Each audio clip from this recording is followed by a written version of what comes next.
So I've heard that if you give the cat an egg, they will take care of it because they know how fragile an egg is.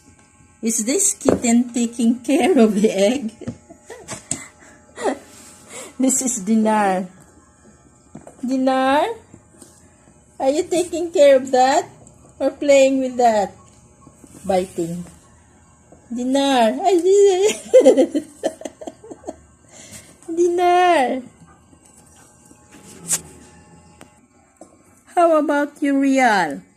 Are you taking care of those eggs? Yayal?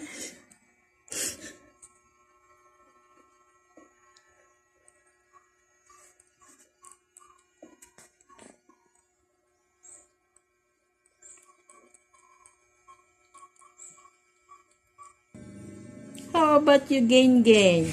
Will you take